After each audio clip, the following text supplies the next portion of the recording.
My name is Jeff Reznic. Today's date is Tuesday, February 27th, 2024. And what was the other question? How old are you? 72. Just turned 72. And congratulations. Well, thank you. They And said it couldn't. They said it couldn't be done. But good. So did you receive the release form and do you verbally agree to it? yes, I Great. decided. I received it. I signed it. It's all okay. Acknowledged. Great. So why don't you start out just saying a little bit about yourself, where you grew up, your family, a real short capsule. Sure. I can encapsulate the first part real quickly. So I grew up on the northwest side of Chicago in an area called Albany Park, which is where we lived and where I went to school. And I was always a pretty rebellious kid from like day one all the way through, but managed to do really well in school. And then the first really kind of formative experience I was 14 years old, and Abbie Hoffman came to speak at one of the Jewish community centers in the neighborhood. And I went and I saw him, and the guy was like really charismatic, number one. Number two, he was during the war. He had, a lot of really good things that made sense.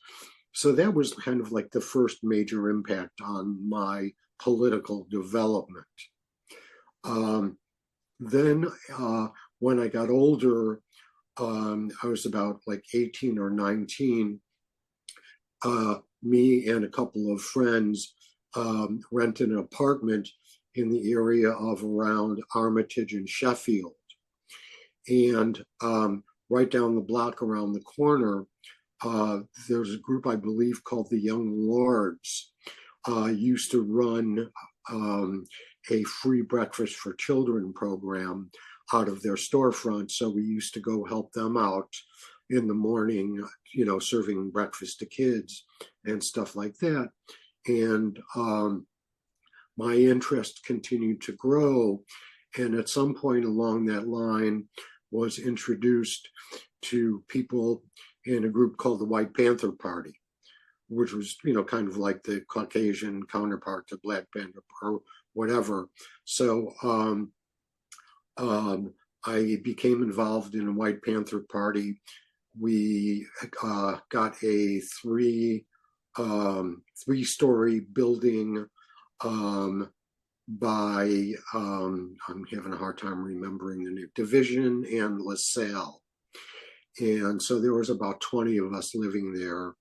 And we were helping, we were putting out our own newsletter.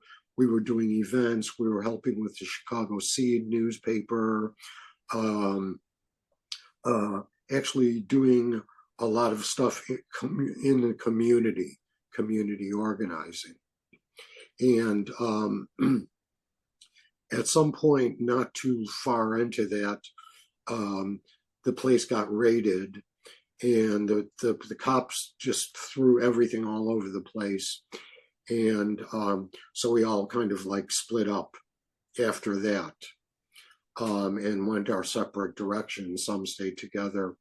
And I don't recall my first contact with folks from RUA. I think it might have been up in the neighborhood. And I think you and Michael and maybe Nori or Diane or some other people were around. And, at first it started out to be this kind of like greaser versus hippie thing. And then as time went on, we started to see, what we had in common, and that we were all, like brothers and sisters. And we were all really, like organizing for the same purposes. And I just fell in love with Angry because it was actually doing work at the community level, for community free legal program, free medical clinic, newspapers to sell to support the organization. I just loved it. I fell in love with, and plus I love to go outside and be around people. So it was no problem for me to go out and sell newspapers because I would just get involved in these amazing conversations with people, either positive or negative, but they were all really civil conversations and stuff. And say a little bit about that, about the newspaper and selling the newspaper. Yeah, yeah. So I think like, like the main thing is that we were actually in the neighborhoods where the people lived.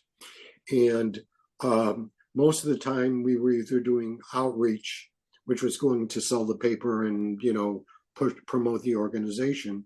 We were doing a lot of work at high schools, community centers, and major places in the neighborhood where people would gather, like train stations and department stores and things like that. And it felt really great because you actually, people, would talk to you as though you were like one of them. And it would always be the thing of like, oh no, well, I've got this problem going on and I don't know what to do about it and all that.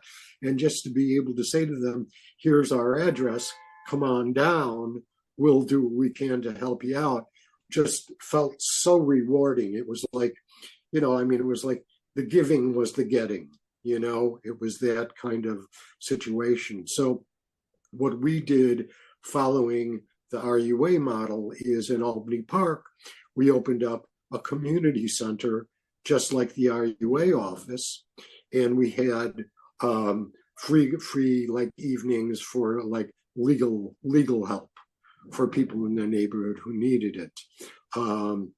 We held like benefit concerts in the neighborhoods and block parties and things like that to get, first of all, just to be with the people and celebrate, number one, but second of all, to try to get some donations to help keep the community center going and stuff. And it took a lot of work, but it was so much fun. It was great. And we would have these gatherings of like literally hundreds, if not thousands of people in LaBau Woods, one of the woods in the neighborhood, where bands would come and play for free. And there would be, and also before that, we used to do things at Lincoln Park with White Panther Party. So I got this experience in organizing, free outdoor concerts, having food, making sure there was food, like in Lincoln Park, the Hare Krishnas would bring the food. So there would always be free food out. So we figured out how to do that at our community. But everybody in the neighborhood, like either we got to know them really well and it was a great relationship, or it was somebody where we had acquaintances, but you'd be walking down the street and somebody'd be on the other side and they'd lift up their fist and they'd go, hey, RUA, RUA. And it just felt great. It felt like, well, I'm glad I can be there for you. I'm glad we, can have something to help you out. It was just such an amazing, wonderful experience of people working together to a common goal and actually having fun at it, telling jokes, laughing, working. The work was hard, but we loved it. And were you involved in a specific program, or was there what you did in Albany Park an offshoot, or what was that connection? The connection was directly with RUA. What we tried to do was take the RUA model and bring it down to the Albany Park level, as opposed to like Lakewood or Lakeview or wherever or Lincoln Park, which is where most of the RUA stuff was going on.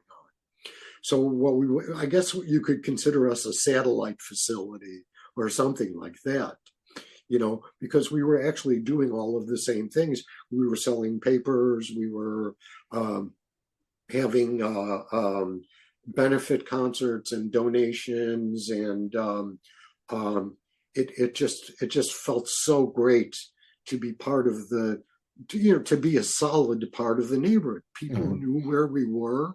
They knew how to find us. They knew what we could do. It was just like hey brother, can you lend me a dime kind of thing, like it was like, hey man, whatever you need, if I can do it, I'll. And so it was just this, and also it was during the mid to late 60s where there in early 70s where there was this great flowering, like a blossoming of different cultures and musics and artwork and literature and all of that. And I just feel so grateful to have lived during that period of time, because now you got people and they go like, Paul McCartney, wasn't he in that group Wings?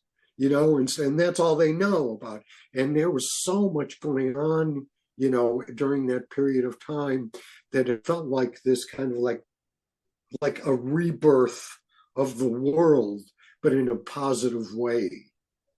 And it just felt so great to be part of that and to be contributing whatever I could do, but I think people were really impressed by, number one, by the fact that we were out there and that we were, dedicated. They knew they could find us there and where to go. So there was that part, but they also knew that we were a positive force in the community, and that if somebody needed us, there was always somebody around to listen. And for a lot of people, that's all they needed. They just needed somebody to listen to. So that's fine, go ahead and, lay it all out. And then, if at the end, we would always, yes, because I don't appreciate unrequested advice or unbidden advice. And so we would always ask them, well, we have something that might be helpful to you. Would you like to hear about it? And if they said, yeah, then we would describe, oh, we've got this, free legal clinic. We've got, down farther southeast, we have this free medical clinic and all of these other, things that we used to operate. So it was a way of working directly from the ground level up to bring people into, and to realize that we're all not a bunch of crazy radical hippies or greasers or whatever we were, that we were serious about this. And how did the radical politics fit in with, the neighborhood and stuff like that? So it was a working class neighborhood. So I would say that there was probably a divided reception of us. On the one hand, you'd get like either a lot of mostly younger people, but also some older people and families too, and stuff like that would be willing to, like, hey, we'll talk, we'll do whatever you need. And then there was the other part that were like pro-war, anti-free speech, all of those people, and they would just give us nasty looks. I do remember getting mugged one time by a group of guys in a car who were obviously right-wing, whatever, and I was wearing an RUA jacket, and they got out of the car and they beat the shit out of me. So, but that was just part of the, it's what you have to go through sometimes, to get to people, and not everybody's going to love you. So it was okay. I was alive. I didn't have to go to the hospital, so I was fine. So sort of looking back, I mean, it seems like you really enjoyed the experience. Are there any like memorable, events that jump out, or thoughts or days or anything that you still think about? I mean, if not, it's fine. Well, yeah, there was one time when we were at the Democratic National Convention, and we were in Grant Park, and some people we knew turned over a cop car and set it on fire, and then the cops came in and dispersed everybody. So I remember me and a couple of friends were running down Wabash Avenue, and some people behind us had broken into a jewelry store to steal some jewelry, and there were some cops behind them, and the cops started shooting, and we were right on the other side of these people. So we were just as likely to get hit as they were. So I do remember events like that happening, or events like in the neighborhood in Albany Park. We would all hang out either at my parents' house or on the corner or somewhere else. And the cops would come all the time to chase us away. There would be we would get members of the Red Squad, devoted to political activity, and they would come by. And so we could always outrun the cops. So that was cool, and then it was so early on in the days of the periods of LSD and marijuana and all of those sorts of things that the cops really never knew what to do with us. If they pulled us over and they saw that, this, there's a strange smell, or you guys are a little weird or whatever, it's just okay, well, just make sure you get home okay. Those were those days, because they literally had no clue on how to deal with any of this stuff. So we really lucked out as far as that goes. But I did remember one time we were sitting in the neighborhood, and it was RUA combined with neighborhood people and just a community.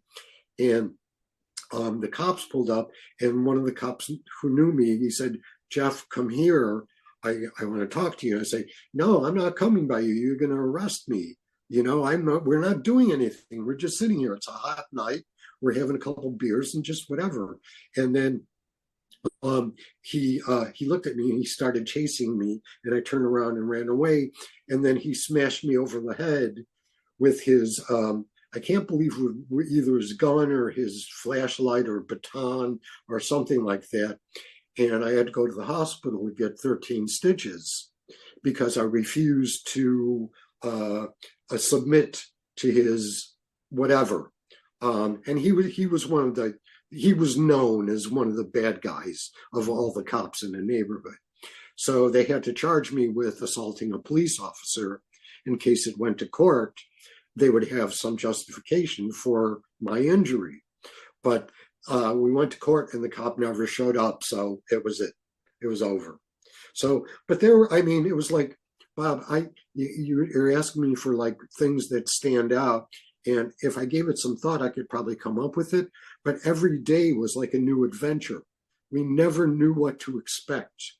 And it could either, things could either, go, uphill or downhill, and you never knew, but that was part of the adventure. And so it was I just loved my life. I just loved my life. And I love to be able to, be with people who we had, shared similar, outlooks on life and things about freedom and justice and peace and things like that. And it was literally, I just had the most wonderful time I've ever had. And I'm so grateful to have lived through that. Were there any processes or lessons that you've carried with you, throughout your life as, post Rising Up Angry? Well, okay, so my politics didn't change. I stayed, committed to what we had been, devoted to doing for all those years. Shortly thereafter, there became a period of drug-related activity that I really don't need to go into at all. Right. It's really not a big deal. Last week, I celebrated 36 years of sobriety. Congratulations. And I turned 72. So I think I'm batting 500. So there that's pretty good. Yeah. There was probably a few years of sobriety before that, right? What's that? A few years of sobriety before you got involved with that, right?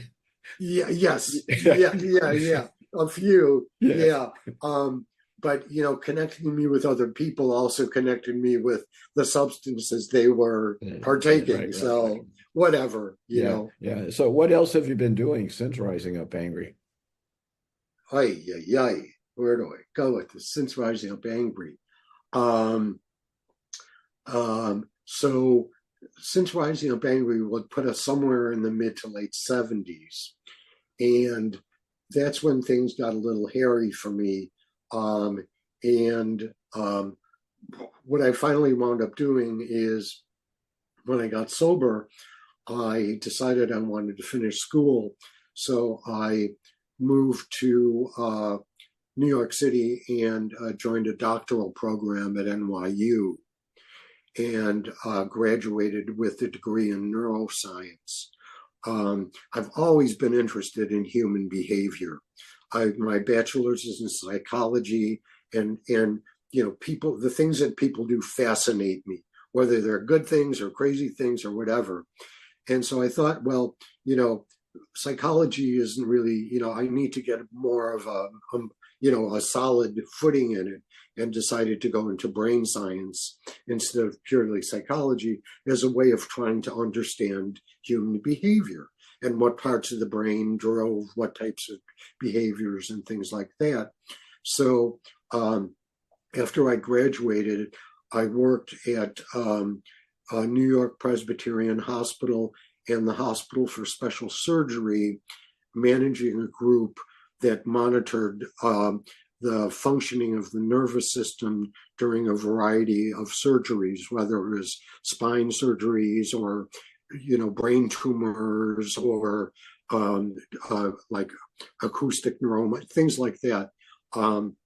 So I became board certified in that. And I had been doing that all the way through until when I retired from the San Francisco VA Medical Center middle of last year. So congratulations on your retirement. Thank you so much. So I had been doing that sort of work, and I've been board certified for 40 years, and I loved it, especially the VA. In the beginning, I was able to convince the Selective Service, the draft board, that I was insane. And that's a whole story in itself, but I'm glad. And, when I went to see the doctor who would give me the final thumbs up, thumbs down, he was terrified of me. He was like, this guy's really nuts, So he just stamped me, I don't know, with like 1H or 1Y or whatever. So I moved on. And so, yeah, going into the medical field was extremely rewarding for me, especially at the end. The VA was like the best place I've ever worked. I would sit down with guys my age who had served in the services, and some of them, were, PTSD or a little bit, whatever. But, a substantial number of them had gone on after being discharged and, developed careers and families and raised families and stuff. And I would sit with these guys and we would be doing these diagnostic procedures, neurological procedures. And we'd be talking and telling stories and laughing and jokes. And they would tell me about their experiences. I would tell them about mine. And I loved it, man. It was like just to be able to be there for these guys, some of whom were in a very serious condition, whether it was psychiatrically or neurologically, some of that as a result of the psychiatric stuff or whatever. I felt like so, to be able to sit with them in the same room and tell jokes and laugh and tell, stories we could both relate to. And then the people that I worked with were all top notch. They all studied at UC San Francisco Medical Center, which I think is like number 2 in the country right now.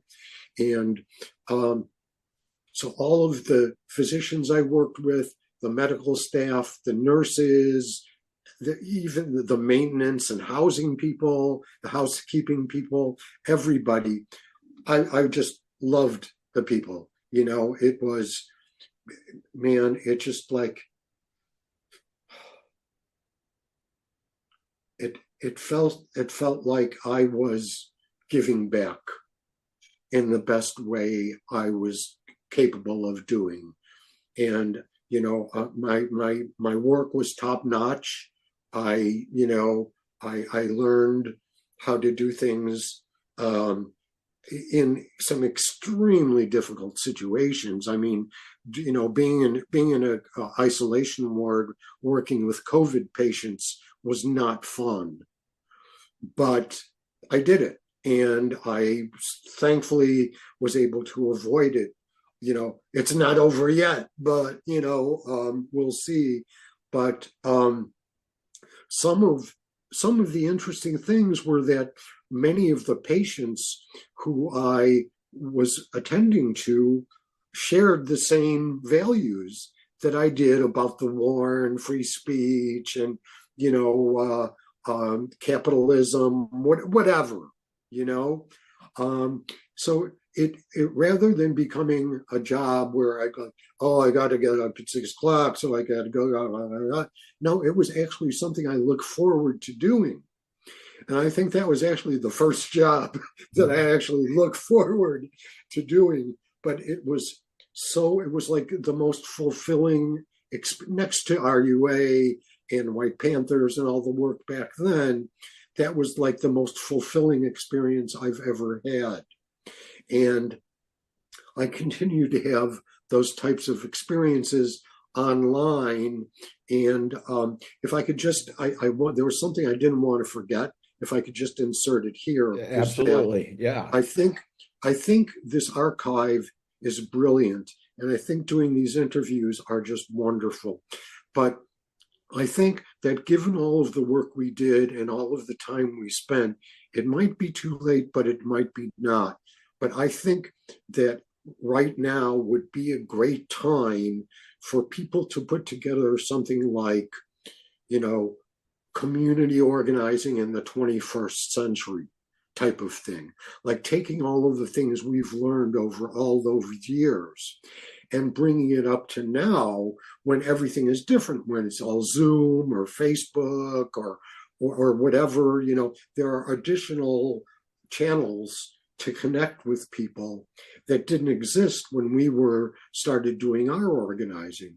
So, for me to say like, a community organizing handbook for the 21st century, I think, it would be great. And if people who worked at AFS CME could do a chapter on organizing there, or where you did most of your labor work or whatever, a chapter there, or some other way of organizing it together, like, labor unions on one hand and something else, communities on the other hand.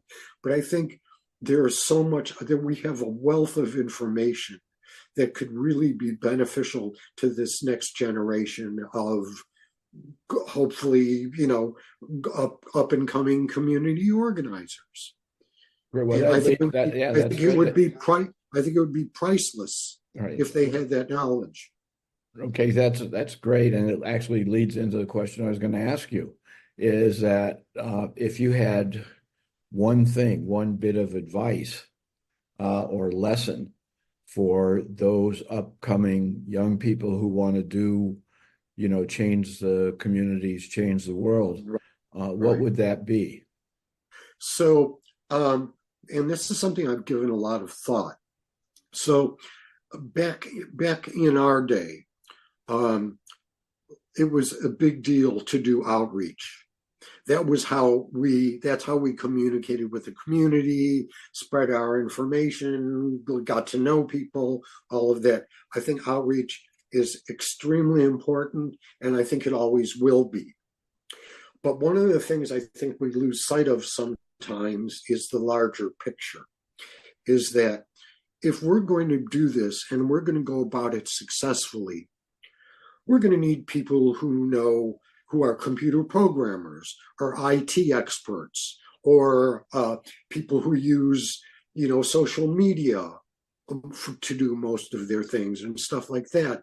And so I think that while outreach the way we used to do it is still important, we're going to need people who are like, let's say, people who spend all the time on their computers may be, extremely introverted and may not function well in the community, having conversations with people, with strangers they just met on the street, but they would be priceless to us to have to make this become more of like a national phenomenon rather than just local to per city or neighborhood or whatever.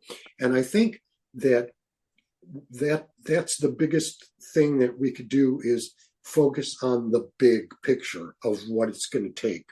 Back then, I thought our hearts were in the right place, but we were really naive by thinking that there could actually be a revolution in our lifetime. I think, but that was youthful naivete, and it was for a good reason. And what did we know, right? But we learned, right? So right. Yeah. Now I'm thinking of we need to take the bigger picture and the longer view.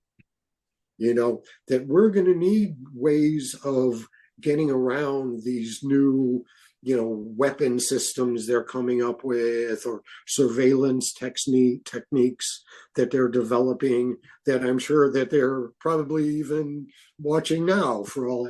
But I think my biggest, lesson is that, if we want to do this and we want it to be done right, it's the big picture is what we got to focus on. Right. Number one. Number two is that there's got to be a increase in the number of either mailing postcards, letters, phone banking, doing those sorts of things that put you in direct connection with people. So if you want to have like an event at some church, let's say, or some, like right now, I would go all in 100% if we could hold a memorial service for Alexei Navalny. That would be like, because that hit me really hard, and it's still affecting me. And so if we could do like some sort of like, I don't know, like maybe GoFundMe campaign to send to his family, or some whatever. But he's just the first. He's not even actually the first. I mean, he's the first one who hasn't gotten thrown out of a window or off a balcony or something. But there are going to be more, and I think the best thing that we can do is be there for each other when times are tough, because they're going to get way much worse than they are now. And so what has helped me the most and what's kept me sober all these years is my ability to connect with other people and to express what I'm feeling, to talk about what's going on in my mind, even if it's just something that I just need somebody to listen. And then other times it's like, there are questions about, okay, well, this is a situation. What do we do now? What do we do that? I am afraid I forgot what your last question was. What would be your bit of advice to young people who are trying to change the society now? So first of all, I would give them my sincerest apology for leaving them a world on fire. That would be the first thing that I would do. Because it's just going to keep getting worse and worse and worse out there. It's like 60 degrees outside now, but in 3 hours, we're going to have an atmospheric river moving through. And that's not going to change. That's just going to continue.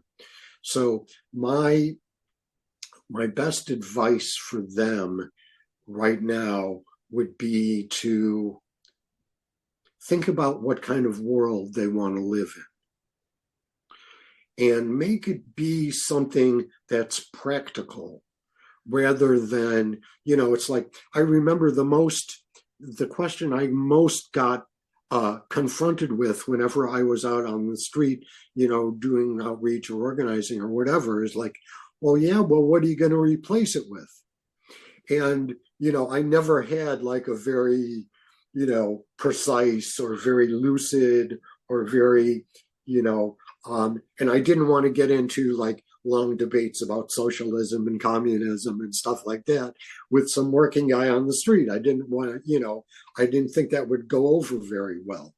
So I think what we've got to do is we've got to take these principles, like the socialist principles or communist or whatever those are. I think the principles that we still, what's the word? The principles that we still embrace. I think we've got to develop ways that young people have to develop ways of learning about those principles, but in ways that don't come down to like, well, we're the young socialist part, or we're a communist, whatever, in ways that common people will understand and will not be able to easily brand it as, oh, you guys are just a bunch of commies kind of thing, I think that's another critical element is like, okay, well, so how do we build this for the ground up? And there are societies that do that. There's a place in France that I can't remember the name of, but it's a worker-owned collective. And every year they vote for a different manager. If I remember the name of it, I'll send it along to you. This happens. It's like, if I don't think about it for 2 seconds, I'll remember. But if I try to force myself, forget it. That's okay. That's fine. So I'm thinking that that's the other thing too, is that for more people to get involved in, especially if they're like entrepreneurial, to, put their principles into practice by developing worker-owned collective businesses, where, and where like the highest paid person can only get 5 times more than the lowest paid, and that's the ceiling, and it rotates every year. So I think by doing these things and by actually building them and seeing how they work and how successful they are, I think that's how we're going to come about this change. And then we can argue about like, like intellectual socialism and, Marx and Lenin's writings or Mao's writings or whatever, if we want to get into it that deeply. But somehow I think that this one is going to be completely unique. There's not going to be another one. It's not going to be like what happened in Russia or China or Vietnam or wherever. So that's the best advice I can give somebody. Be practical. Be practical. Take the long view, the big picture, and know your limitations. That's Great. So I'll end the interview unless you are compelled to say anything else that you want to say right now. Okay. So the only thing else is that for people to, number one advice is limit the amount of time that you spend watching the news or reading the paper or whatever. I've cut down considerably, but I get all of the critical details. I keep up with all of that stuff, but I'm not like watching TV 3 hours a day to the news or reading or whatever. I'm getting I'm reading the headlines. I know what's going on. I know all of the inner details legally and all of that and the other thing. But it's like I know myself well enough to know when I've gotten to the point where it's like, okay, that's it. No more for today.